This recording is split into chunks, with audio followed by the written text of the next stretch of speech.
¿Qué tal? Hola, sean todos bienvenidos. Yo soy el profesor Gilberto Pérez Argüelles y aquí en este canal, recuerden, todos aprendemos en menos de 15 minutos. Antes de comenzar, los invitamos a que se suscriban a este canal, es súper importante para nosotros. Además, tenemos en nuestra página de Facebook con el mismo nombre, Aprendiendo en menos de 15 minutos. Allí estamos publicando infografías de historia universal, de asignaturas como filosofía, sociología, historia de México, entre otras. Y bueno, dicho lo anterior entonces, es momento de comenzar. En la sesión del día de hoy tenemos preparado el video que tiene como título Primavera Árabe en 2010. El objetivo de esta presentación que está por iniciar es conocer algunas causas de la primavera árabe. Además vamos a identificar características de los casos de Túnez, Egipto, Libia, Siria y Yemen como los países, digamos, involucrados principalmente en esta primavera árabe. Y por último, al final de este video, pretendemos determinar consecuencias de este evento histórico. Dicho esto, es momento de comenzar. Cuando decimos primavera árabe, nos estamos refiriendo a un suceso histórico que cambió el Medio Oriente y el norte de África. En este caso, en pocas palabras, cuando decimos primavera árabe, nos estamos refiriendo a manifestaciones públicas con el objetivo de cambiar a las autoridades y comenzar a tener una vida democrática. Miles de personas salieron a las calles a manifestarse en contra de las dictaduras y monarquías que los estaban gobernando. El mapa que estamos observando de cierta manera ilustra lo acontecido, los países sobre todo involucrados. En color azul oscuro observamos los casos de los países que, digamos, tuvieron participación más activa. Y ya con los otros colores, digamos, podríamos decir que se tiene ahí a los países que tuvieron menor participación en esta primavera árabe. Veamos algunas de las causas por las cuales sucede esta primavera árabe. Podríamos decir que el poder estaba en manos de dictadores, casos de militares que iban de entre 20, 30 hasta 40 años en el poder y también algunos civiles. Sería entonces esa una de las causas. Además, por supuesto, se trata de naciones donde existía mucha corrupción. También sería como otra de las causas. En el número 3 podríamos considerar la nula participación o posibilidad de manifestaciones públicas o de cuestiones relacionadas a manifestar la opinión política de las personas. Además, por supuesto, altas tasas de desempleo y diversos problemas económicos, entre otras situaciones propias de las naciones tercermundistas. Así entonces, estos son los elementos por los cuales podríamos considerar se va a presentar esta situación de la primavera árabe. Comenzamos, tendríamos que iniciar con el país que podríamos decir tuvo mayor éxito en esta situación. Todo inició entonces en el caso de Túnez, que por supuesto padecía los problemas que ya hemos anunciado en las causas. La gota que derramó el vaso fue el maltrato por parte de las autoridades a una sola persona. Esta situación tendrá que entenderse de esta manera. Fue en este caso una persona la que provocó el inicio de la primavera árabe y se trata de la persona que estamos observando en nuestra imagen, Mohamed Bouazizi. Mohamed Bouazizi. A él se trataba de un vendedor ambulante, vendía verduras, vendía frutas y las autoridades de Túnez le decomisaron su mercancía. Llegaron un día, le pidieron el permiso para poder vender en la calle. Esta persona no tenía su permiso y entonces le decomisaron sus mercancías.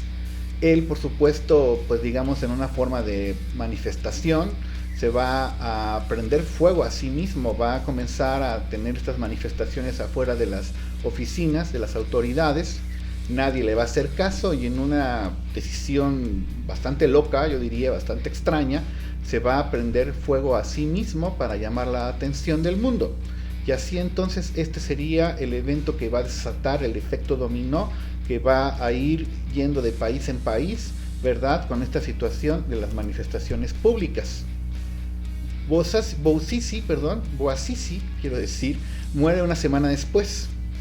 Su historia, por supuesto, se va a conocer en todo Túnez, a través de las redes sociales, en este caso en principio, y por supuesto salió a manifestarse. La gente entonces, llena de coraje por la situación ya descrita, pues sale a manifestarse a las calles de Túnez, como estamos observando en nuestra imagen. Y así entonces esto va a provocar esta presión, digamos, social, esta presión por parte de la población, va a provocar la salida del dictador Ben Ali, que llevaba, ya dijimos, en este caso 20 años en el poder. Lo anterior va a expandirse por todo el mundo árabe, en este caso en un efecto dominó. Las naciones vecinas, en este caso, comenzarán a imitar lo que sucedió en Túnez. Caso, por ejemplo, podríamos hablar un poco de lo que sucedió en Egipto. Allí gobernaba un militar que se conoce como Mubarak y que al final llevaba en el poder 30 años. Lo preocupante del caso en el caso de Mubarak, es que al final él intentó dejar el poder a su hijo y prácticamente así hacer una dinastía. Esta situación, por supuesto, y también los problemas anunciados, provocó que la gente comenzara a reunirse en un lugar que se conoce en español como la Plaza de la Liberación. Ahí se van a reunir millones de egipcios. Aquí el caso de las redes sociales va a jugar un papel fundamental. De hecho, en este caso Mubarak va a mandar a que se bloqueen toda la cuestión del servicio de internet, porque por allí se estaban organizando estas manifestaciones. Lamentablemente la respuesta de Mubarak fue, muy violenta, y por supuesto esto va a provocar que las personas salgan con mayor frecuencia y facilidad. Estas situaciones van a provocar su caída, incluso va a participar la OTAN, y en el año 2012 Mubarak prácticamente va a dejar su lugar de poder, y entonces en ese momento se van a convocar, se va a invitar a la población a que haya elecciones libres para elegir a las autoridades. Y en este caso, el nuevo gobernante, el electo, fue Mohamed Morsi. Él era líder de la hermandad musulmana. Se trata de grupos que tienen esta afinidad, esta situación de tener creencias religiosas, y que por supuesto estaban en contra, porque al final ellos, los musulmanes egipcios, consideraban que Mubarak era demasiado, alejado de la religión, ¿verdad? Y bueno, en este caso, Morsi tenía ideas, extremistas en cuestiones religiosas. A la población no le agradó este aspecto, esta característica. Va a durar en el poder solamente un año, y pues fue un golpe de estado el que va a provocar la salida, en este caso, de Morsi, y pues prácticamente Egipto va a regresar a la situación que tenía antes. Dicho de manera sencilla, lamentablemente el nuevo gobernante, algunos dicen que era incluso peor que Mubarak. Y bueno, ahora vamos con otro caso, otro país que también se involucró importantemente en esta primavera árabe. Nos estamos refiriendo, en el caso de Libia, a el gobernante Muammar Gaddafi, que duró nada más 40 años en el poder. Por supuesto, la gente de Libia comenzó a darse cuenta de la situación que sucedía en los países vecinos, ¿no? Ya dijimos caso de Túnez, caso por ejemplo de Egipto, y entonces ellos también se animan, ¿no?, a salir a manifestarse. Acá las manifestaciones fueron bastante violentas. Los manifestantes incluso usaron armas, en principio caseras. Lo que siguió después de esta situación fue una guerra civil que duró 8 meses, y lamentablemente se puede decir hubo miles de muertes. Y así entonces, en el caso de Muammar Gaddafi, también se va a tener esta situación de moverlo del poder, porque al final las personas, con toda esta guerra interna, van a lograrlo, ¿verdad? Vamos ahora al caso de Siria. Siria también va a participar. Acá tenemos un conflicto que tiene tintes religiosos. Tenemos que anunciar que en el caso de los musulmanes, básicamente y prácticamente se dividen en dos sectas, dos sectores, que son en este caso los chiitas y los sunitas. En el caso de Siria se trata entonces de que los chiitas estaban en el poder. El gobernante tenía esta afinidad era miembro de esta secta chiita, que en el caso de Siria pues solo representa al 12% de la población. El resto, en este caso, son sunitas. Acá la situación fue de que algunos jóvenes, motivados por lo que estaba sucediendo en la primavera árabe, salieron a pintar grafitis contra el dictador. Esta medida fue reprimida de manera muy violenta y esto provocó que la población pues se enojara y saliera a manifestarse por esta cuestión de la forma en cómo trataron a estos jóvenes que se estaban manifestando contra la dictadura. Y entonces en este caso la población sale a manifestarse y así entonces pues empieza esta situación, sobre todo del conflicto. Los sunitas, ¿verdad? Digamos en este caso, los que no estaban gobernando, los sunitas van a recibir ayuda, incluso van a participar algunos grupos terroristas como Al-Qaeda que tienen esta situación de pertenecer a los sunitas. Incluso países del Golfo Pérsico también se van a involucrar en esta situación. Es importante decir que en el caso de Siria también van a participar países extranjeros, caso por ejemplo de los del Golfo Pérsico, ¿verdad? Caso de Irán, por poner un ejemplo. Acá también podríamos hablar de un tercer frente. Se trata de los kurdos que intentaron aprovechar la oportunidad para conseguir su independencia, que pues al final no se le ha otorgado. Observe el mapa y vea pues al final los países que de cierta manera participan también en este conflicto. Además tenemos que señalar que incluso potencias como Estados Unidos y Rusia van a intervenir apoyando a los sunitas, en el caso de Estados Unidos, y a los chiitas en el caso de Rusia.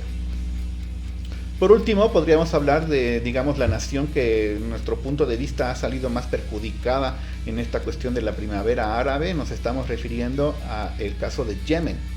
En el 2011 el pueblo salió a protestar para quitar al dictador, que ya llevaba 20 años en el poder. Y aquí pues tenemos una situación inversa con respecto a la anterior, a Siria, porque acá también tenemos a chiitas y a sunitas. La diferencia es que aquí los que estaban gobernando eran los sunitas. Y entonces los sunitas eran los que estaban gobernando y acá entonces los chiitas eran los rebeldes, que se autonombraron los hudis. E incluso las manifestaciones tenían este tinte color rosa. Los manifestantes salían con bandas en la cabeza color rosa para mostrar que no estaban teniendo esta cuestión de ser violentos. Era una situación de anunciar no violencia en la manifestación con este color rosa. Y bueno, podríamos hablar también de casos como Marruecos, Jordania, entre otras naciones que también vivieron esta situación de protestas por parte de la población. Acá los resultados no tuvieron ningún tipo de fruto, son, digamos, resultados pequeños, algunas reformas, digamos, a la Constitución, la creación de algunos parlamentos, pero hasta ahí. Hubo menor violencia en estas manifestaciones, pero no quitaron a su monarca, no quitaron a su dictador. Podemos decir, en el caso de Marruecos, Jordania, entre otras naciones, que hubo cambios a menor escala. Y bueno, ya para darle un poco de cierre a esta presentación, hablemos de algunas consecuencias de la primavera árabe. Y bueno, esto por supuesto tendríamos que señalar que va a empeorar la situación de las naciones implicadas. Túnez sería entonces el único caso que podríamos anunciar como éxito. Las demás naciones pues prácticamente quedaron igual o incluso peor. La expansión, número 2, la expansión del Islam en naciones que pues al final se anunciaban como laicas. Acá por supuesto destaca el caso de Egipto, por poner un ejemplo, y entonces acá tenemos una expansión del Islam. Número 3, enfrentamiento entre sunitas y chiitas se va a volver más intenso hasta el día de hoy. Por ejemplo, en el caso de Siria continúa el conflicto, no ha habido resoluciones y entonces este enfrentamiento se va a hacer un poco más, digamos, importante. En el número 4 se rompe el miedo. Consideramos entonces que esta es de las más importantes porque se rompe el miedo a los gobernantes. Los manifestantes se consideran ahora como una situación de las manifestaciones, se consideran ahora como una forma de provocar cambios importantes. La gente deja de tenerle miedo a esta cuestión de manifestaciones públicas. Y 5, para algunos todavía no termina la primavera árabe, se habla incluso de una segunda primavera y bueno, esto podría continuar. Al final se tendría que entender que esta situación de este esta primavera árabe, pues puede ser una situación que todavía pueda tener algunos cambios importantes en las naciones anunciadas. Con esto le damos fin a esta presentación. Muchas gracias por llegar hasta aquí, a esta altura del video. Muchas gracias porque usted ya se suscribió. Y bueno, los invitamos a que nos sigan en nuestra página de Facebook. Y también tenemos un proyecto en podcast en Spotify. Muchas gracias, por el momento es todo. Y nos escuchamos y vemos en los siguientes videos. Hasta entonces, chao.